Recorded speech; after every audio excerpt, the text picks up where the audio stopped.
I love history, and I was looking at Chief Arata's case here, and I wanted to ask him a couple of questions because I find it fascinating, and I see that he's got this separated from family to work and then some traditional history things. But one thing I noticed, first of all, poor Brendan is surrounded by 4 sisters, so he doesn't have a chance, but he holds his own. I know, I've met him.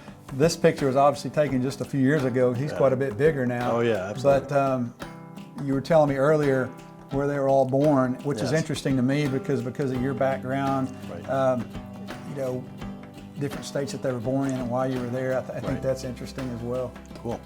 Well, I'll start here to get to there. So I hired on with DEA back in the 90s. I was working for the CIA before that. So I went to DEA.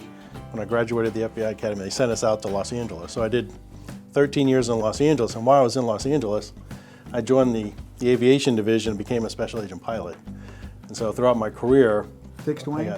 both, fixed wing, helicopter stuff. So, and then, I met my wife, Nicole. She's a Los Angeles Valley girl, lived the whole life in Los Angeles. So we got married, we had 2 kids, our 2 oldest, Peyton and Mackenzie, were born in Los Angeles. And then I left the aviation program to get promoted. So with DEA, of course, they promote you and they move you. So I got sent to Mississippi. So I did 5.5 years in Jackson, Mississippi, where I ran the whole central part of the state.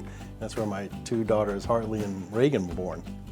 So we did that for 5.5 years, and while I was there, Hurricane Katrina hit. Right. So as the federal representative for the central part of the state, I got to be involved in the recovery program, and I got to fly down to the coast with the governor, and that's where I met the Attorney General and the President when he came down.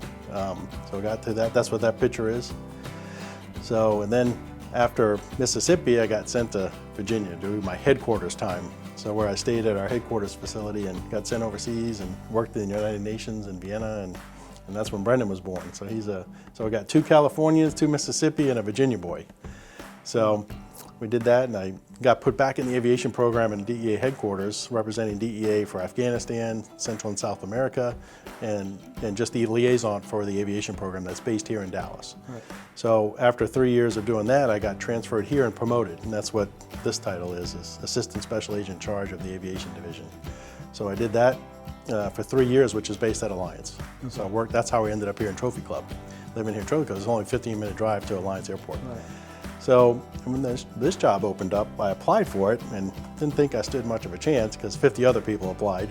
And after the end of the process, they offered me the job, and here I am, 6 years later. So, and then fast, doesn't it? Yes, it does. So, and then during that course, we were still in trailers when I was hired. So during the next 3 years, they talked about building a building, and the town approved the budget to build the building. And so that's the construction hat they gave me when we were going through the process of building the building. And then here, these are just coins, challenge coins from other departments. Some I had from before. I have friends, you know, in the covert section of the FBI, Navy SEAL Team 1. I went out to San Diego, met with the commander of SEAL Team 1, got to tour the facility, presidential coins, head of agencies, Dallas and Fort Worth, and things like that. So just meeting other chiefs and the Chiefs Association challenge coins. And so I put some here, and a lot of these will be transferred to our display case in our hallway over there. Right. So, yeah, so it's just a little bit of my history and the history of the department.